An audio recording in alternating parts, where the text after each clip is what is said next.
Saya sudah menikah dan sekarang sudah berpisah. Ternyata saya dibohongi selama perkenalan sampai yang ternyata dia adalah seorang gay. Hati saya hancur Pak Ustaz. Hukuman apa sebenarnya untuk seorang homoseks di dunia dan di akhirat? Kalau ada yang gini-gini kan ceramah saya, itu banyak bencong. Kalau jantan tentu berani dia langsung kan.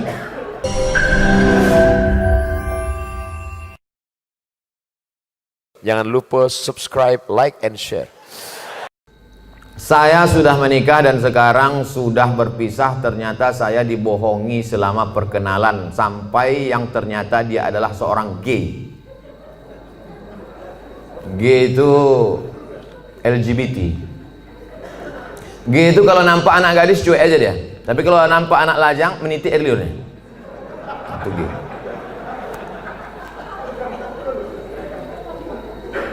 Yang paling banyak gay ini di Thailand. Makanya di sana ada musabaqah gay. Namanya Lady Boy. Muka lady, kaki boy. Yang paling hebat merubah buah-buah ini itu di Bangkok. Bisa dirubah orang itu, jeruk itu manis luar biasa. Bisa dirubahnya apel, bisa dirubah genetika tanaman bisa mereka buat. Bisa itu limau jeruk manis itu tak berbiji dibuatnya. Tapi yang lebih hebat, bisa orang pun tak berbiji dibuatnya. Itulah hebat. Luar biasa mereka. Ini gini. Oke, kita lanjutkan. Hati saya hancur Pak Ustaz. Jangankan ibu, saya pun ikut merasakannya. Coba, saya ini udah sampai pada level bisa merasakan perasaan orang lain. Bagaimana perasaan seorang perempuan dianggapnya inilah akan menjadi imam dia, ternyata pas disuruh jadi imam, bang kau jadi imam, aku aja lah. Gimana perasaan dia? Dah, mohon Ustadz beri doa membuat hati saya tenang dan ikhlas atas diri saya. Adakah yang terjadi di dunia ini di luar kuasa Allah? Saya tanya sekali lagi, adakah yang terjadi di dunia ini di luar kuasa Allah? Kalau ada yang mengatakan ada yang terjadi di luar kuasa Allah, berarti Tuhan itu dua. Ada Tuhan baik, ada Tuhan buruk. Berarti dunia ini tak pernah aman, karena Tuhan baik sama Tuhan buruk ini berkelahi. Lau kana fihi ma'alihatun illallah la fasadata. Seandainya di langit dan di bumi ini ada Tuhan selain Allah, maka sudah lama dunia ini hancur. Oleh sebab itu segala sesuatu terjadi atas kehendak dan kuasa Allah. Langkah, rezeki, pertemuan, maut, kuasa Allah. Itu maka kaca spion itu kecil dibuat, kaca depan itu besar. Supaya apa? Supaya kita lebih banyak melihat ke depan daripada melihat ke belakang. Ada mobil yang kaca spionnya sebesar kaca depan? Tak ada. Masa lalu itu tengok sekali-sekali aja. Tengok, habis. Kita lebih banyak menatap masa depan. Begitu banyak masa depan di depannya. Yang senyum tak pula bisa nampak mana yang senyum mana yang tidak. Itu sedapnya ceramah musim corona ini. Oleh sebab itu Bapak Ibu yang dimuliakan Allah Subhanahu wa taala, yakinkan bahwa ini adalah sudah selesai, tatap masa depan, maka kita berharap, tidak ada tempat berharap kecuali kepada Allah. Kalau kita emosi, marah-marah, ngamuk-ngamuk, itu meledak-ledak. Marah itu apa definisi marah? Definisi marah itu adalah darah dalam jantung yang mendidih, menggelegak ke atas, mengamuk, mata memerah, bawaan emosi. Tapi kalau dia ditahan, kita tidak marah, muncul sedih. Kalau diluapkan, marah. Kalau tak dilepaskan, sedih. Maka tidak ada yang bisa menghilangkan marah dan sedih kecuali ridha menerima takdir ketetapan Allah Subhanahu wa taala. Itu bagian dari takdir Allah. Karena ibu kan sudah usaha dulu, sudah kenal dengan baik. Ditengok badannya gagah, berotot, kumis melintang. Kan belakangan baru tahu dia melambai. Artinya sudah usaha. Oleh sebab itu ini sudah di luar dari kemampuan kita sebagai manusia. Maka kita yakin bahwa ada Allah yang mengatur kehidupan. Ada Allah yang mengatur pertemuan. Ada Allah yang mengatur itu semua. Maka banyakkan ibadah. Apa kata Allah dalam Al-Quran? Falya'budu rabb hadzal bait. Banyak-banyaklah kau beribadah kepada Allah. Kalau kau banyak beribadah kepada Allah, at'amahum min ju', kalau kau lapar dikasihnya kau makan, wa amanahum min khauf, kalau kau cemas dihilangkannya rasa cemas dari dalam hatimu. Hidup ini kalau dipikirkan cemas, berkunang-kunang kepala, sampai jam 2 malam mata tak tidur, nama penyakitnya insomnia, pergi nemui psikolog, psikiater, Pak psikolog saya punya masalah, sudah 2 malam tak tidur-tidur. Psikolog tuh ngangguk-ngangguk aja, psikiater tuh ngangguk-ngangguk aja, diambilnya kertas resep dikasihnya. Ini makan sebelum makan, ini makan setelah makan, ini makan setengah makan, ini makan 3 kali, ini makan 2 kali. Nengok itu bertambah pula beban kepala kita. Kalau hidup ini cuma untuk tidur aja, dikasihnya pil tidur. Begitu kita makan, hilang. Begitu dosisnya habis, kumat lagi. Tidak ada cara kecuali banyak beribadah kepada Allah. Idza sa'alta fas'alillah, minta tolong kepada Allah. Tapi ke Makkah nggak bisa Pak Ustaz. Saya mau berdoa di samping Ka'bah nggak bisa Pak Ustaz. Aqrabu ma yakunul 'abdu min rabbih wa huwa sajid. Orang paling dekat dengan Allah ketika sedang bersujud. Allahu Akbar. Saat sujud itulah mengadu kepada Allah. Jangan adu ke kawan. Ngadu ke kawan habis ditumpahkan, besok jadi lawan dibukakannya di medsos. Selesai, tamat riwayat. Mengadu kepada Allah Subhanahu wa taala, meneteskan air mata. Tak ada tempatku mengadu kecuali Engkau ya Allah, tak ada tempatku minta kecuali Engkau ya Allah, tolong aku ya Allah, hasbunallah wa ni'mal wakil, ni'mal maula wa ni'man nasir. Sulitkah bagi Allah mengatur kehidupan kita? Innama amruhu iza arada syai'an ayakula lahu kun. Mudah bagi Allah. Lalu kenapa dibuatnya hidup kita ini sulit? Dia ingin melihat kita merintih di tengah malam bermunajat melelehkan air mata. Itu yang diinginkan Allah dari hambanya yang dia sukai. Oleh sebab itu, tanamkan dalam diri kita, aku dicintai Allah, aku disayangi Allah, aku disukai Allah, Allah menyelesaikan setiap perkaraku, Allah memperhatikan aku, Allah melihat aku, Allah mengatur kehidupanku. Setiap hari dikatakan itu. Makanya selesai sholat kita katakan, la ilaha illallah dahu la syarikalah, lahul mulku wa lahul hamdu, yuhyi wa yumit wa huwa ala kulli syai'in qadir. Hukuman apa sebenarnya untuk seorang homoseks di dunia dan di akhirat? Man ra'aitumuhu ya'malu 'amala qaumi Lut, siapa yang kamu lihat melakukan perbuatan umat Nabi Lut, faqtulul fa'il wal maf'ul, maka hukumnya adalah hukum mati. Andai diterapkan hukum Islam, itu bencong-bencong itu tobat semua. Begitu dipancung kepala, hilang bencong. Hai katanya, begitu dipancung satu, hai. Tapi tak bisa itu kita laksanakan. Berapa ceramah saya yang dibully oleh bencong-bencong karena ceramah saya tegas, tapi saya tak peduli. Kalau ada yang gini-gini kan ceramah saya, itu banyak bencong. Kalau jantan tentu berani dia langsung kan. Bagaimana hukumnya orang yang telah melanggar sumpah atas nama Allah? La yu'akhidhukumullahu billaghwi fi aymanikum walakin yu'akhidhukum bima kasabat qulubukum. Fakaffaratuhu, kalau ada orang melanggar sumpah, maka cara menebusnya 3. Yang pertama, it'amu asyarati masakin, kasih makan 10 orang miskin. Au kiswatuhum, atau kasih 10 pakaian orang miskin. Au tahriru raqabah, atau membebaskan budak hamba sahaya. Kalau tak sanggup faman yajid, siapa yang tak sanggup, fasyamu salasati ayyam, puasa 3 hari. Maka ibu jangan percaya kalau bapak ini bersumpah. Sampai mati mah nggak akan nikah lagi. Nah, puasa dia 3 hari, selesai.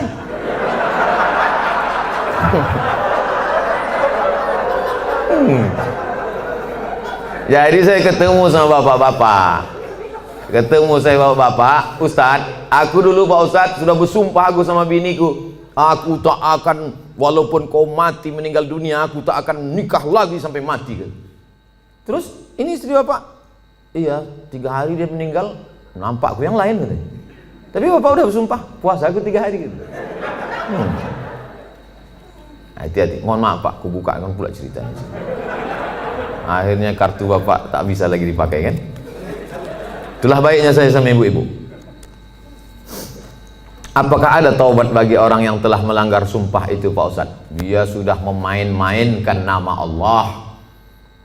Maka menebus sumpah itu hanyalah sekedar menebus perbuatannya. Tapi perbuatan dia, salah satun la yanzurullahu ilaihim. Ada 3 orang yang tidak dipandang Allah pada hari kiamat. La yukallimuhumullah, tak diajak bicara oleh Allah. Walahum azabun alim, mereka diazab dengan azab yang amat sangat menyakitkan. Siapa itu? Orang yang bersumpah palsu, terutama dalam berdagang. Berapa ini harganya? Aku tak ada ngambil untung, nih aku jual modal aja nih, demi Allah. Mana ada orang jual modal? Kau kalau bohong jangan nampak kali. Tak ada orang jual modal, pasti dia ngambil untung. Udahlah bohong mau melakukan barang, itu tak dipandang Allah, tak dilihat Allah pada hari kiamat. Apalagi yang bersumpah-sumpah itu, pakai Quran pula itu di atas. Saya bersumpah akan menjadi PNS, bersedia ditempatkan di seluruh Indonesia dari Sabang sampai Papua, bersedia. 3 hari tempat sana, balik ngurus surat pindah. La ilaha illallah Rasulullah. Mudah-mudahan yang sudah bersumpah nih taubatnya diterima Allah SWT. Banyak juga.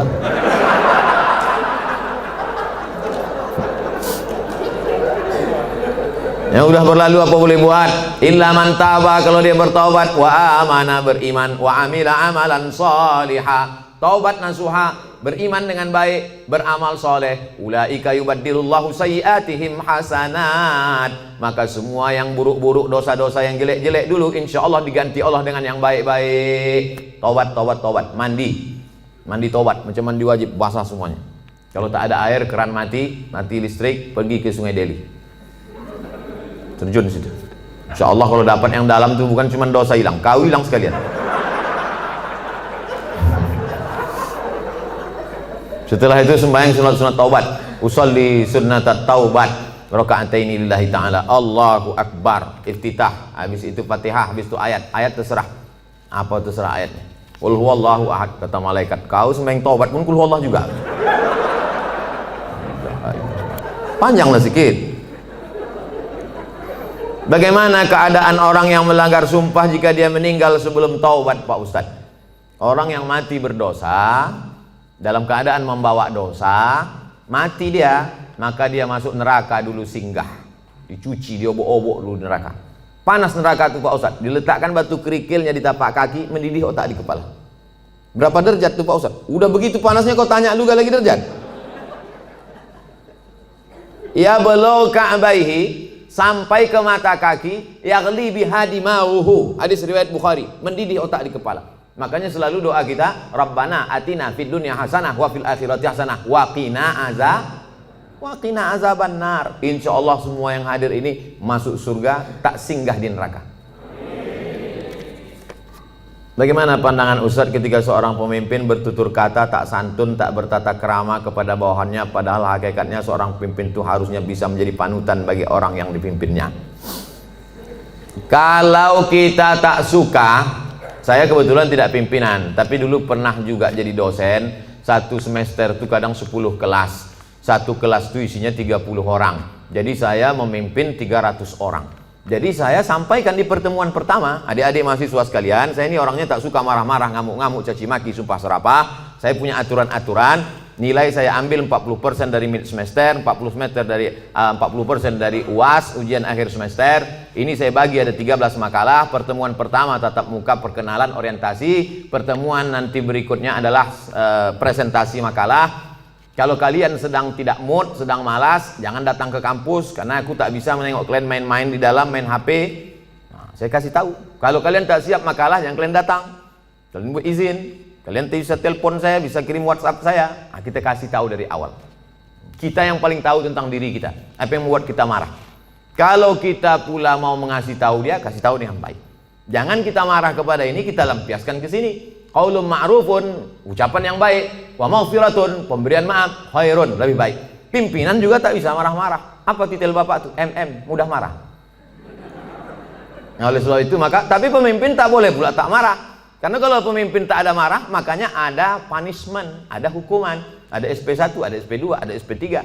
Mesti ada ketegasan, mesti ada disiplin. Saya tak suka juga setelah pengajian ini, terserah kalian lah, mau kerja tak apa. Udah aku serahkan semua pada Allah. Tak betul. Nah, jadi sebetulnya Islam itu meletakkan sesuatu pada tempatnya. Jadi jangan bayangkan Nabi itu tak pernah marah. Nabi pernah marah. Naik dia ke atas mimbar, merah wajahnya, merah matanya, marah dia. Jadi Nabi itu menempatkan sesuatu pada tempatnya. Salam dia, assalamualaikum warahmatullah. Ditengoknya banyak yang tak sholat berjamaah, marah Nabi. La uharriqanna alaihim buyutahum, ku bakar rumah mereka yang tak sholat ke masjid, kata Nabi. Marah. Mana mungkin bakar gitu ucapannya tak marah. Siapa yang tak ke masjid ku bakar. Marah. Nah, cuman marah pada tempatnya. Ini banyak orang sekarang kan tak menempatkan sesuatu pada tempatnya. Orang yang menempatkan sesuatu pada tempatnya namanya adil. Lawan dari adil, zalim. Jadi kalau kita marah-marah aja sama orang, itu zalim. Bermasalah di rumah, marah ke security, itu zalim. Apa pula aku yang salah ke security? Awas kau kutuntut di akhirat nanti. Apakah benar apabila suami memakan penghasilan istri hukumnya haram? Bapak punya gaji, ibu punya gaji. Ibu punya gaji, bapak punya gaji. Sama-sama punya gaji. Bedanya apa? Dalam gaji bapak ada hak ibu, namanya nafkah. Dalam gaji ibu tak ada hak bapak. Setuju? Kuat mereka. Dalam gaji bapak sama-sama bergaji 5 juta. Bapak 5 juta, ibu 5 juta.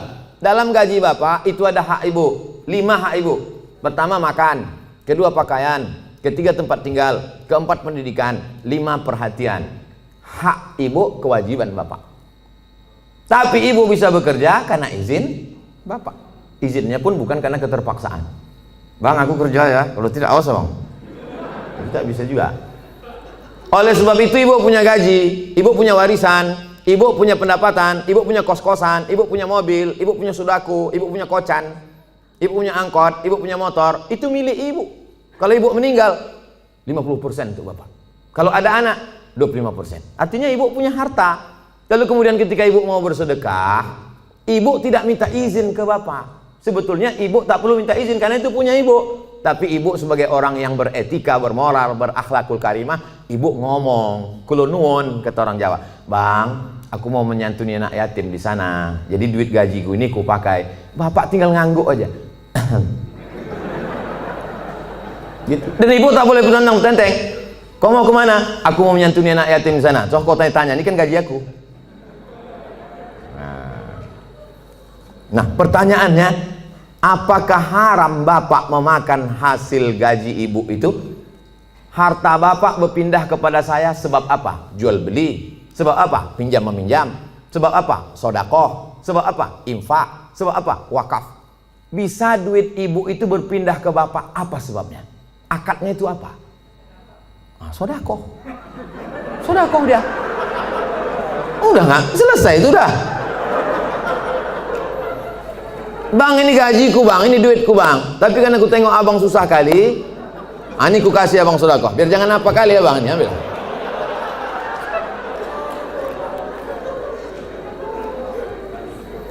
Assalamualaikum Ustaz. Semoga Ustaz sehat-sehat. Amin.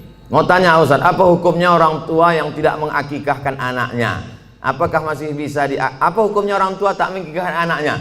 Kullu mauludin, setiap anak yang lahir rohinatun, tergadai.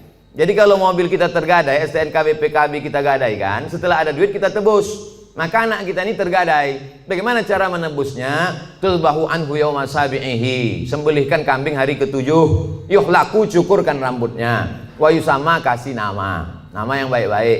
Siapa nama anak kau? Alan Nuari. Kenapa itu kau kasih? Lahir di jalan bulan Januari.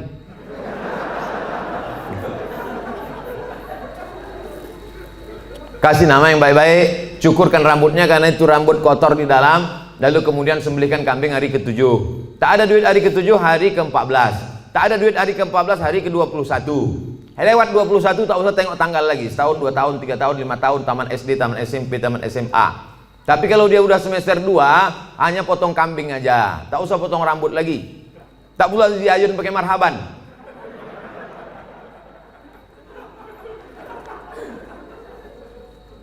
Apakah masih bisa diakikahkan setelah anak itu sudah besar Pak Ustadz? Jangankan anak itu, bapak ibu balik ke rumah nanti tanya emak sama ayah, ada tak diakikahkan? Kalau tak ada diakikahkannya, besok pagi beli kambing, boleh akikah. Akikah saja, yang pula cukur rambut, begundul semua pegawai besok. Saya tulis dalam buku saya 37 masalah populer, di situ ada pembahasan akikah setelah dewasa. Tapi yang hamil sekarang punya anak, nanti hari ke-7 potongkan, bagus. Bolehkah zakat harta dan sedekah diberikan kepada adik kandung yang beda ibu status adik saya? Tidak boleh memberikan zakat kepada orang yang wajib dinafkahi. Bapak, Mama, ini 5 juta zakat abang sekaligus belanja kita bulan ini. Bapak wajib menafkahi ibu, maka bapak tak boleh berzakat kepada ibu, tapi ibu boleh berzakat ke bapak. Itu bedanya. Ibu boleh berzakat. Bang, ku tengok abang udah agak-agak fakir miskin nih bang. Nah, jadi bang itu zakat. Tengok susah kali kau bang. Nah, ini pakailah ini. Ini gaji ke bulan ini. Ibu bergaji sebulan 10 juta. 1 juta 25.000, 2,5%. Jadi kalau 10 juta 250.000. Nah, ini zakat ku bang 250, yang 750 ini sedekah. Adapun infak nanti ku tengok prestasi abang.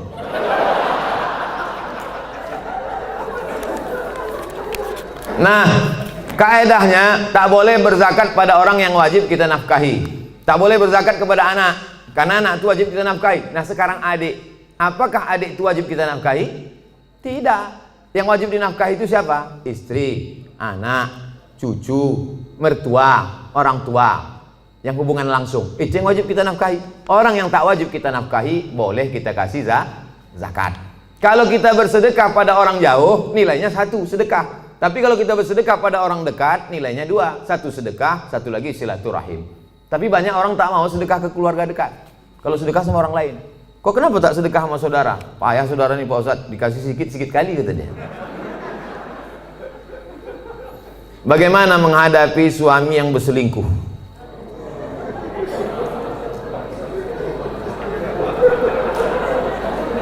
Udahlah dikasih zakat, berselingkuh pula. Ilaha illallah. Parah kali orang Medan ya. Ibu punya wali 6 orang. Jadi bukan ibu memanggil bapak itu dengan membawa centong sini bang, bukan gitu. Ibu punya wali 6 orang.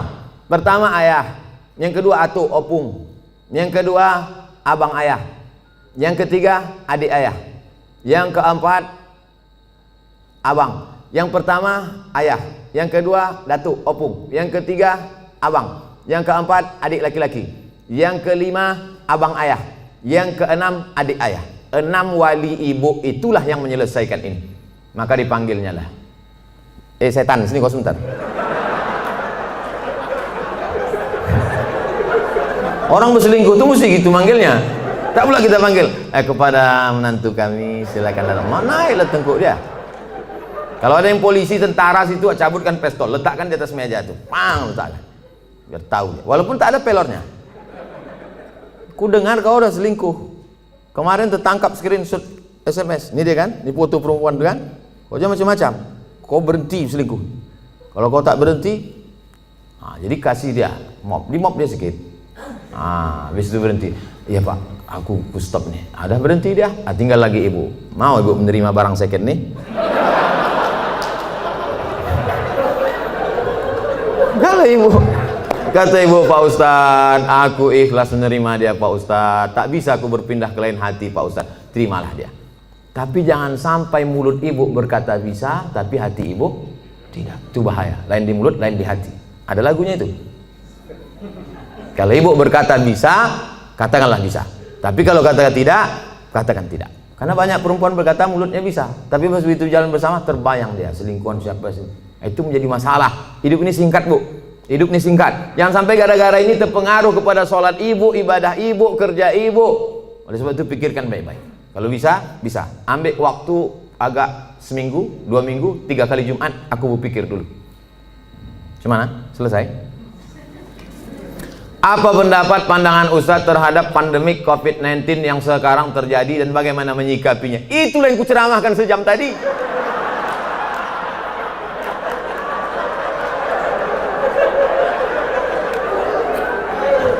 Itulah yang kucakapkan dari tadi. Mungkin pertanyaan ini ditulis sebelum tadi datang diserahkan ke panitia. Jadi sebetulnya sudah terjawab. Kalau tak terjawab juga, tinggal tonton aja Ustadz Abdul Somad Official Channel. Subscribernya udah 1 juta. Mana tahu nanti dicarinya yang mana channel itu yang ada 1 juta subscriber. Jika kita mengetahui bahwa pasangan hidup kita telah mengikuti ajaran Syiah, apa yang harus kita lakukan? Apa hukumnya? Perbedaan kita dengan Syiah ini 5. Yang pertama, Syiah wajib mengimani imam 12. Sedangkan rukun iman kita 5. Antumina billah wa malaikatihi wa kutubihi wa rusulihi wa yaumil akhir wa biqadri khairihi wa syarrihi. Sedangkan dia ada rukun imannya lagi, beriman kepada imam yang ke 12 imam. Siapa yang tak percaya kepada imam 12 kafir. Dua, mereka mencaci maki sahabat Nabi. Karena kata mereka setelah Nabi meninggal itu mestinya penggantinya Sayyidina Ali. Lalu kata mereka Abu Bakar dengan Umar itu merampas khilafah Ali. Dan sahabat yang lain diam melihat kebatilan. Maka sahabat-sahabat Nabi itu kata mereka kafir. Yang ketiga, kata mereka ada Quran yang disebut dengan Mushaf Fatimah, tebalnya 3 kali lipat daripada Quran ada kamu sekarang. Kenapa buktinya musabaqah tilawatil Quran mereka pakai Quran yang ada sekarang? Kata mereka, sebelum Imam Al-Qaim, mereka menunggu imam yang ke-12. Imam yang ke-12 itu katanya bersembunyi di Sirdab, di bukit di Irak, dalam terowongan. Itu mereka tunggu-tunggu, belum keluar lagi. Nanti kalau keluar imam yang ke-12 itu, dibawanya kitab yang asli, sementara yang asli itu datang, pakai aja yang KW ini dulu, kata dia. Yang keempat, mereka ada meyakini namanya taqiyah. Taqiyah itu kalau di tengah orang ahlu sunnah, pura-pura dia ahlu sunnah. Kalau di sini banyak Muhammadiyah, pura-pura dia Muhammadiyah. Kalau di sini banyak Al-Wasliyah, pura-pura dia Al-Wasliyah. Kalau di sini banyak NU, pura-pura dia NU. Kalau di sini banyak ahlu sunnah, dia bilang Sunni. Kau ini Syiah apa Sunni? Aku Sunni. Kalau kebetulan banyak Syiah, kau sunnah apa Syiah? Aku Syiah. Kalau kebetulan situ 50-50, kau sunnah apa Syiah? Aku Susi. Susi, sunnah Syiah. Yang kelima, mereka ini menghalalkan nikah mut'ah. Nikah mut'ah itu bagian dari akidah keyakinan. Mut'ah itu artinya enak. Mut'ah itu artinya nikmat. Nikah mut'ah itu nikah kontrak. Jadi boleh nikah kontrak. Aku nikah mut'ah sama engkau dari jam 5 pagi sampai jam 5 sore dengan mahar 50.000 tunai, sah. Dalam Islam tak boleh nikah mut'ah. Oleh sebab itu inilah perbedaan, 5 perbedaan menurut Syekh Ali Jum'ah, ulama besar. Kita berpegang teguh dengan ahlus sunnah wal jamaah. Kalau ada suami ibu atau istri bapak yang ikut golongan ini, ajak dia balik, bawa dia ke ketua MUI, bawa dia ke dokter Ardiansah Sekum MUI, supaya diceramahi dia, dibalikkan kepada ahlus sunnah wal jamaah. Karena tak mungkin bisa bersama. Antara NU Muhammadiyah masih bisa, antara Al-Wasliyah dengan Muhammadiyah masih bisa, karena masih sama ahlus sunnah wal jamaah. Apakah sah sholat jika kita tak tahu arti bacaan sholat tersebut? La sholat liman lam yaqra bi fatihatil kitab. Tak sah sholat kalau tak baca Fatihah. Apakah disyaratkan tahu artinya? Tidak. Tahu secara global saja. Allahu akbar kabira walhamdulillahi katsira subhanallahi bukratan wa asila. Tahu secara global. Apalah arti doa iftitah itu? Allah Maha besar. Selebihnya yang kau tanya aku, macam tak ada lagi pertanyaan lain. Nah, gitu cara jawabnya kalau kita tak tahu. Habis itu Fatihah. Fatihah secara umum tahulah kita. Alhamdulillah rabbil alamin, arrahmanir rahim, maliki yaumiddin, iyyaka na'budu wa iyyaka nasta'in, ihdinas siratal mustaqim, siratal ladzina an'amta 'alaihim ghairil maghdubi 'alaihim waladdallin. Ayat begitu juga. Qul huwallahu ahadun illahus samadu lam yalid wa lam yulad wa lam yakul lahu kufuwan ahad. Jadi andai tak tahu artinya tetap sah. Tapi kita berusaha untuk tahu. Maka belilah Quran yang ada terjemahnya. Ada terjemahnya, ada tajwidnya, ada asbabun nuzulnya, ada tafsirnya. 250.000. Jangan tawar-tawar lagi. Harga sepatu 500. Sepatu yang menjaga tapak kaki dari tai ayam 500 harganya. Quran yang menjaga diri dari api neraka. Quran waktu akad nikah dulu. Diletakkan di ruang tamu dalam peti kaca. Setiap tamu datang ke situ macam nengok kucing. Mana yang lebih diutamakan? Ibu atau istri?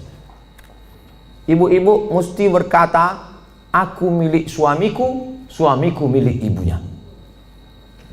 Banyak yang mengangguk. Yang tak mengangguk, ragu dia. Aku milik suamiku, suamiku ini milik emaknya. Ibu kenal bapak ini kan setelah dia kerja, setelah dia 22 tahun, setelah dia tamat, setelah dia kuliah, setelah dia punya duit. Dulu waktu tapak kakinya 2 jari, panjangnya sejengkal, kenal ibu sama dia? Mana kenal? Oleh sebab itu muliakan dia dengan memuliakan ibunya. Bapak juga begitu. Bapak muliakan ibu bapak di depan istri bapak. Kehormatan, kemuliaan. Adinda, ini emakku. Tak ada mantan emak, mantan bini ada. Oleh sebab itu maka ini tak bisa dibenturkan, jangan dilagakan ini antara emak dengan ibu ini. Oleh sebab itu maka ini masa lalu, yang ini masa depan. maka insya Allah bapak ibu bisa menjaga. Waktu kemudian kita menyampaikan nanti waktu bapak punya anak perempuan, bapak sampaikan itu, hai anakku, kau perempuan, kau punya laki, kau punya suami, suamimu itu punya emak. 3 kali nak Nabi menyuruh berbakti kepada dia. Jangan sampai mak tua umur 80 tahun datang ke rumah, nak mintalah duit kau 50.000, mak belum makan lagi. Apa kata si abang tuh? Sebentar ya mak, aku tanya biniku dulu. Kalau ada bapak yang begini, insya Allah selamat dari azab kubur. Saking kan menderitanya udah di dunia. Nah, oleh sebab itu maka jangan benturkan antara dua ini. Karena dua ini perempuan-perempuan yang luar biasa. Emak bapak dicium tapak kakinya masuk surga, istri bapak, anak-anak bapak masuk surga karena dia. Maka mereka adalah perempuan-perempuan yang luar biasa insya Allah. Apa hukumnya debitur yang mau hijrah tapi masih memiliki kewajiban di bank dan hanya mau membayar tunggangan pokoknya saja, tunggakan pokoknya saja tapi tak mau membayar tunggakan bunganya? Laporkan dia ke polisi. Kau dulu waktu minjam duit ini tak tahu kau neraka, sekarang giliran bayar baru kau bawa neraka. Ini kan negara hukum. Jadi bapak-bapak kan negara hukum. Kan dulu kan ada tanda tangan materi 6.000. Saya akan bayar pada tanggal sekian, kalau tidak barang akan disita, kalau tidak. Nah itu. Jadi tak bisa dia berkata, saya tak mau bayar bunga, bunga ini haram. Jadi dulu yang nanda tangani siapa? Hantu. Jadi saya kasih tahu sama yang mau hijrah-hijrah, kalau kau mau hijrah, kau bom. Kalau kau takut ini riba, ada aset yang bisa dijual, ada kos-kosan, ada tanah, jual, bom kan ke sini, bam, selesai tutup, baru hijrah. Begitu caranya. Tak ada yang bisa kubom Pak Ustaz. Kalau kubom ini meledak semuanya, Hiroshima Nagasaki ini Pak Ustaz. Kau bayar aja cicilannya sampai lunas, bayar sampai selesai. Begitu, karena kita tinggal di negara kesatuan Republik Indonesia yang dipakai adalah hukum konvensional. Oleh sebab itu maka sesuai dengan perjanjian, bayar selesaikan. Kalau bisa dibom, bom. Kalau tak bisa, lunasi cicilan sampai habis. Pak Ustadz, bagaimana caranya supaya saya bisa ikhlas dan sabar karena ditinggal anak meninggal saat usia 4 tahun dan sudah hampir 4 tahun dia pergi, tapi sampai saat ini perasaan saya masih sedih dan selalu merindukannya. Apa saya kurang ikhlas? Nabi punya anak namanya Ibrahim, meninggal umur 18 bulan, menetes air mata Nabi, menangis Nabi. Makamnya di Ma'lah, samping makam Nabi, arah ke kiblat, samping Masjid Nabawi sebelah kiri. Amatardo ya Rasulullah, apakah kau tak ridho anakmu meninggal ya Rasulullah? Kata Nabi, aku ridho. Kalau kau ridho, kenapa kau menangis? Air mata kasih sayang.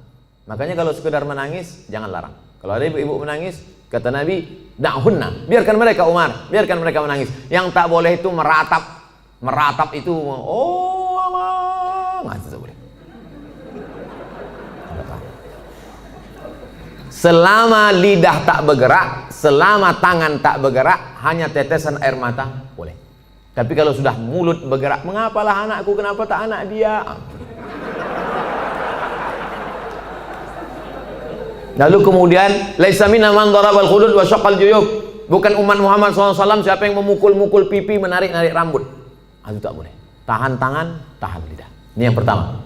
Yang kedua, tak ada yang bisa menenangkan hati ini selain zikir dan baca Quran. Asal teringat kepada anak buah hati belayan jiwa itu, buka Quran, hatamkan Quran dari Al-Fatihah, Al-Baqarah, buka Quran digital baca. Asal terasa rindu, ingat bayangannya segala macam, ingat Quran. Yang kedua, banyak sedekah.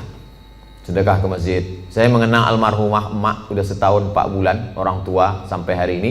Untuk menghilangkan itu tetap tak pernah lupa baca Al-Fatihah. Asal ingat untuk almarhumah Al-Fatihah. Begitu juga kirim Al-Fatihah, baca Quran, malam Jumat surah Al-Kahfi, tiap malam baca Yasin, untuk menghilangkan itu semua. Tak ada tempat kecuali minta kepada Allah Subhanahu wa taala.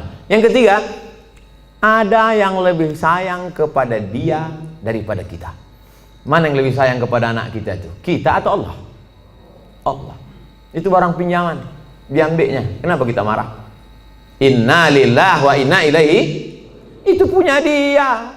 Ketika diambil, kenapa kita marah? Ini mimbar ini bukan punya saya, ini mikrofon ini bukan punya saya. Ketika diambil marah saya, berarti saya gila.